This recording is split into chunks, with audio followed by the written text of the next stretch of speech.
capítulo 7, versículo de número 24.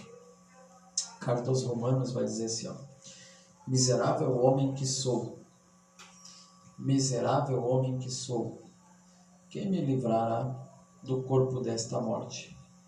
Dou graças a Deus por Jesus, nosso Senhor. Dou graças a Deus por Jesus Cristo, nosso Senhor. Amém? Assente-se por alguns minutos. Aleluia. Irmãos,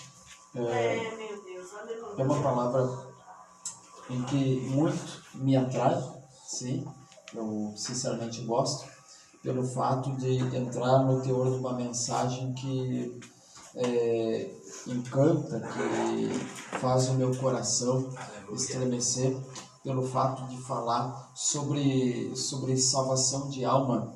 E é uma palavra interessante porque ela nos convida a reconhecer as nossas misérias, olharmos para nós mesmos e entendermos de que nós, sem Deus, não somos nada.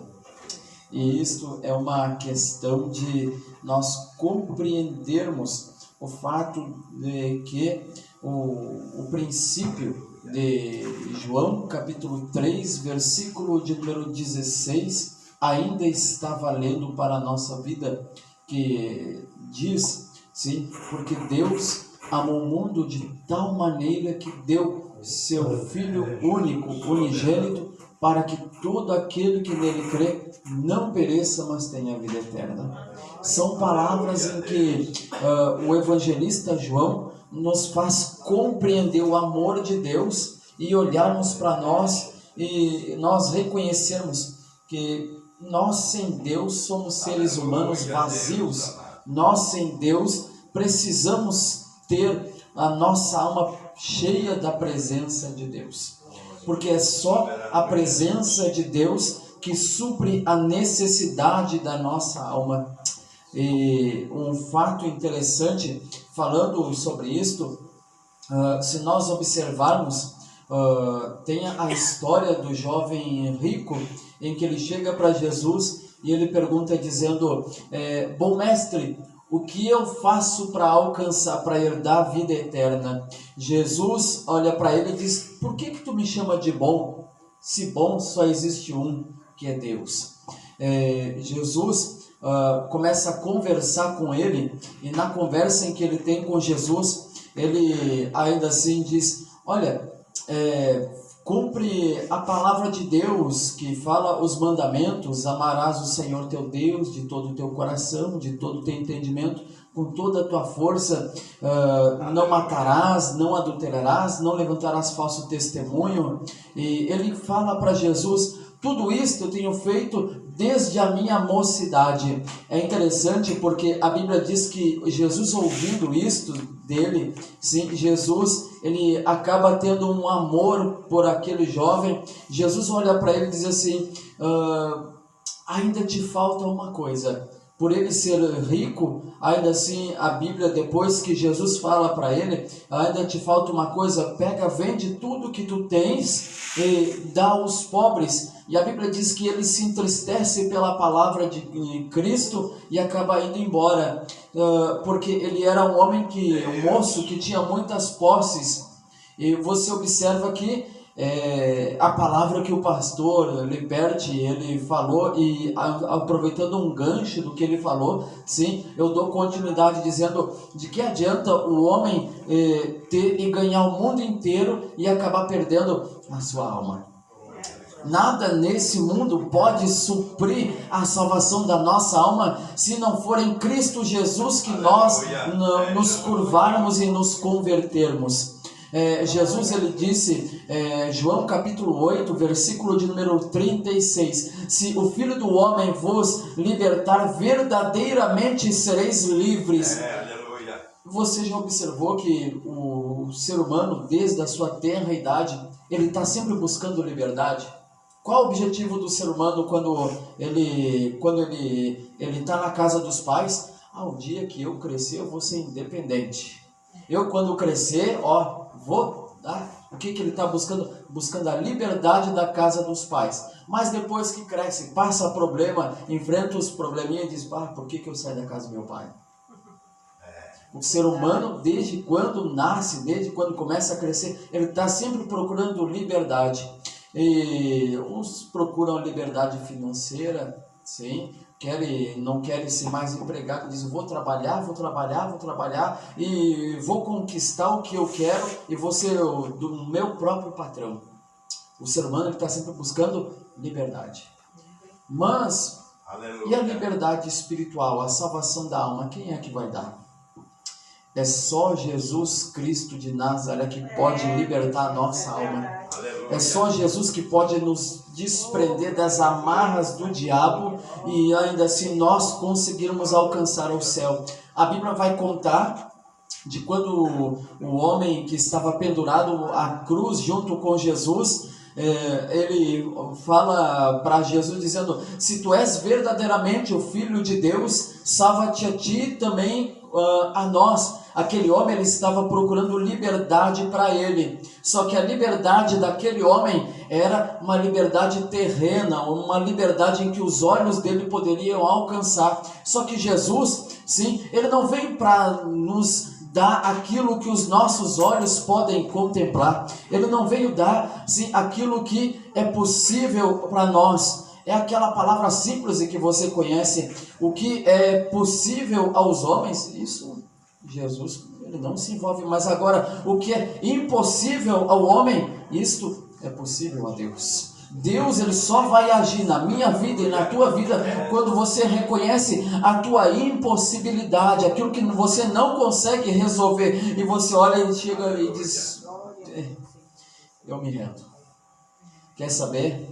O negócio é contigo. Senhor, eu aceito que tu possas trabalhar, eu aceito que tu possa agir. O ser humano, para Deus agir, ele tem que dar liberdade. Deus, ele não oprime, Deus, ele não força. O próprio escritor, ele disse assim, que não é por força e nem por violência. Deus, ele não nos obriga a servir a ele. Deus, através do seu Filho, ele nos convida. Jesus, ele disse assim, aquele que quiser vir após mim, negue-se a si mesmo e tome a sua cruz. Ele nos convida.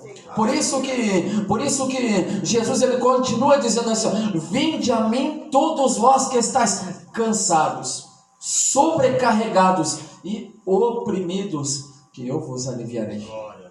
É uma questão de convite. Jesus, ele nos convida. Jesus, nas palavras dele, diz assim, eu sou o caminho, a verdade e a vida. E ele ainda afirma dizendo que ninguém vem ao Pai se não for por mim. Ninguém alcança o céu se não reconhecer Jesus como Senhor e Salvador da sua alma.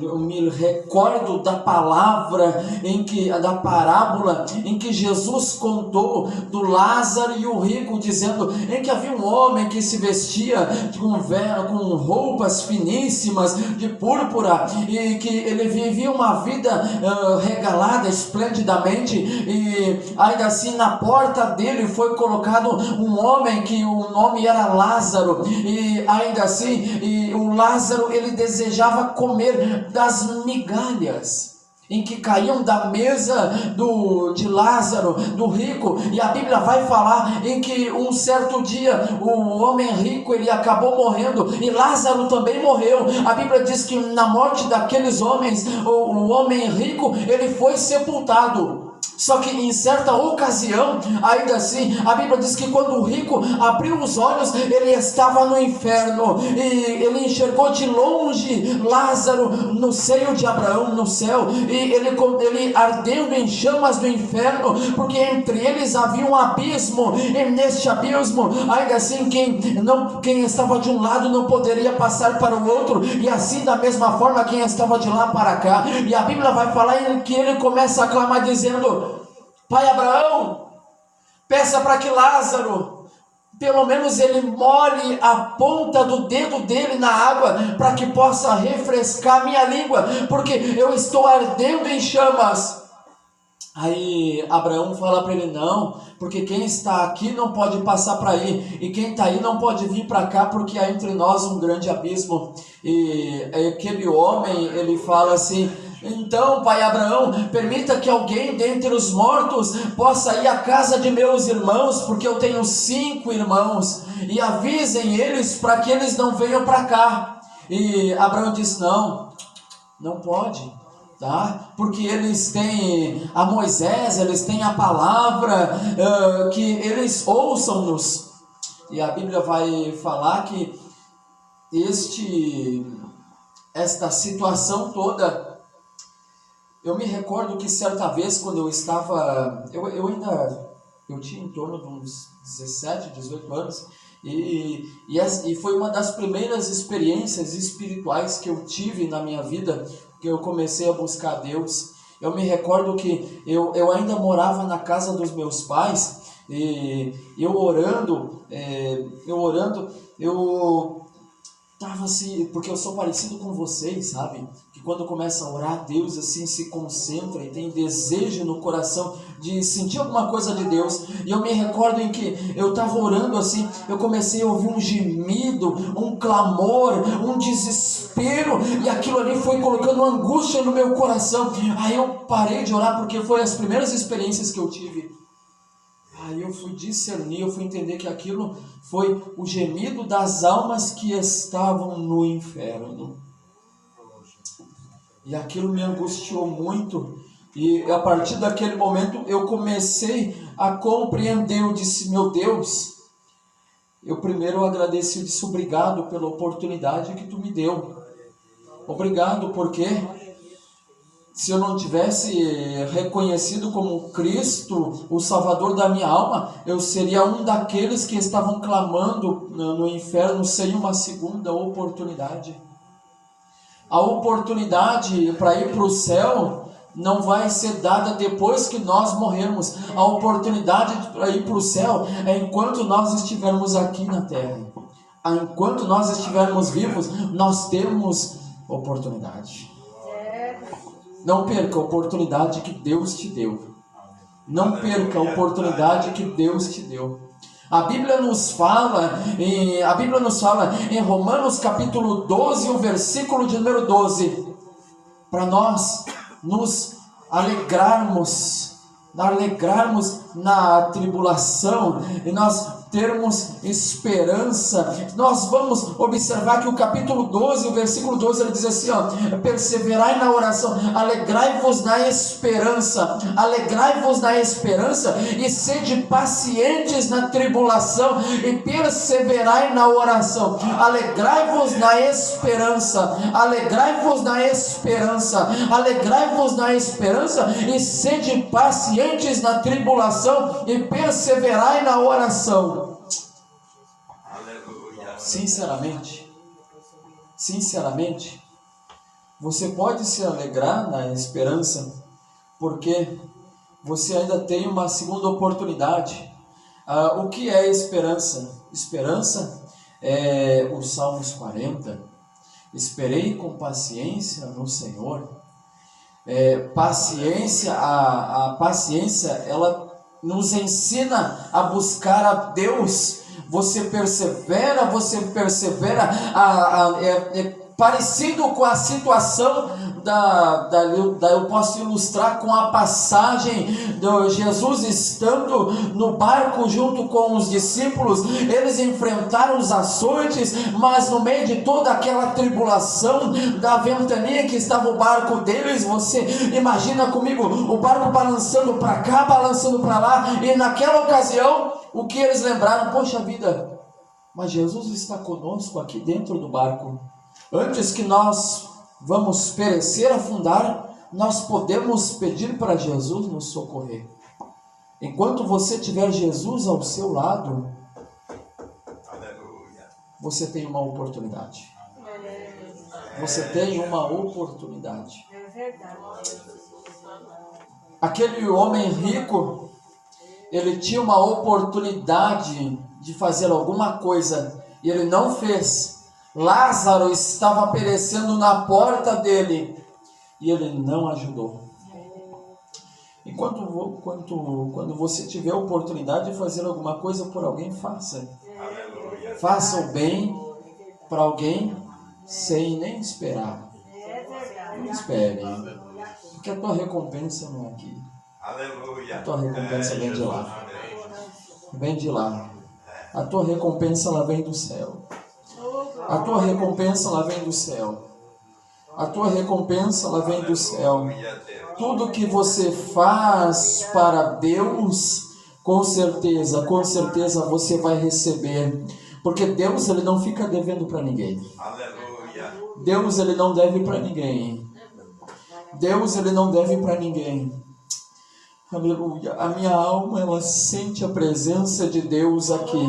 E o que a minha alma sente de Deus aqui, eu gostaria que você recebesse a presença dele. Se o teu dia for de tribulação, se o teu dia for de luta, se o teu dia for de preocupação, em nome de Jesus Cristo de Nazaré, eu oro para que o Espírito Santo renove as tuas forças. Eu oro para que o Espírito Santo renove as tuas forças. Eu oro para que o Espírito Santo ele tire este jugo, ele tire este fardo, e você possa ter um encontro com o Senhor Jesus. Se você tem sofrido angústias e tribulações, eu oro para que esta angústia, esta tribulação, ela saia no poder do nome de Cristo, no poder do nome de Cristo, em nome de Jesus. Que todo ataque diabólico contra a tua família, ele seja repreendido, porque quando você reconhece as tuas misérias, ainda assim Jesus, ele entra em ação, porque o próprio profeta Jeremias, ele escreveu em Lamentações, capítulo 3, ele disse, as misericórdias do Senhor são a causa de nós não sermos consumidos. Quando você reconhece as tuas fraquezas, você lembra daquilo que o apóstolo Paulo escreveu na carta aos Filipenses: eu tudo posso, mas é naquele que me fortalece. Você pode em Cristo Jesus. Em Cristo Jesus você consegue. Em Cristo Jesus você alcança. Em Cristo Jesus, a tua esperança, ela alcança. Aquele jovem, você lê o escritor do Evangelho de Lucas, ele fala que um jovem rico, depois nós começamos a fazer leitura, e ele disse que um certo príncipe, e quando se fala de um certo príncipe, se fala de alguém que é bem visto pela sociedade, mas a Bíblia ela nos fala de alguns príncipes. Eu posso, por exemplo, citar o príncipe da sinagoga, em que ele viu uma mulher encurvada, e aquela mulher encurvada, ela foi curada por Jesus, porque ela perecia durante muitos anos, e Jesus a curou. E aquele homem que era o príncipe da sinagoga, ele ficou perplexo, dizendo, mas como pode? Tem 6 dias para ser curada, e ainda vem logo no dia de sábado para ser curada, como se Jesus precisasse de um dia específico para curar a vida de alguém. Jesus não precisa ter um dia específico e uma hora específica. Ele precisa ter alguém que queira receber alguma coisa de Deus. Quando você quer alguma coisa de Deus, Deus quer fazer alguma coisa na tua vida. Aí Jesus olha para ele e diz, mas não convinha que esta filha de Abraão, ela também fosse livre? Porque Jesus olha para ele e diz, hipócrita, por acaso no dia de sábado de manhã, tu não vai lá e não desata o boi e a jumenta, para que possa também ir pastar? E essa filha de Abraão, ela não poderia ser curada também? Nós temos que aprender com Jesus a ter compaixão, não somente da alma do próximo, mas também da tua alma. Tenha compaixão da tua alma. Me diz uma coisa, seja sincero com você mesmo. Com você mesmo. Primeiro, a Bíblia diz assim, examine-se, pois, o homem a si mesmo. Você, chegando ao término da sua vida, em que direção vai tomar a tua alma? Em que direção ela vai tomar? Ela vai para o céu ou vai para o inferno? Porque a Bíblia diz que existem dois caminhos, não tem um meio termo. Existem dois caminhos. E nesses caminhos em que a tua alma tomar, a Bíblia ensina que a salvação ela não vem pelas obras. Tá? Ela não vem pelas obras. A salvação, ela começa com o princípio de acreditar em Jesus. Porque Jesus ele disse assim, todo aquele que crer e for batizado será salvo. Batizado, ele é um princípio que é necessário, mas começa com o princípio de acreditar. Nicodemos, ele perguntou, ele falou, ele conversou com Jesus sobre esse assunto, sobre salvação de alma. E neste assunto, Nicodemos, ele quis saber mais, como pode um homem, sendo velho, retornar ao ventre da mãe? Ele disse, Nicodemos, olha, para ser salvo tem que nascer da água e do Espírito. Tá? Primeiro, se começa reconhecendo que a tua alma precisa de salvação. A nossa alma precisa de salvação, porque o homem ele é formado de corpo, alma e espírito.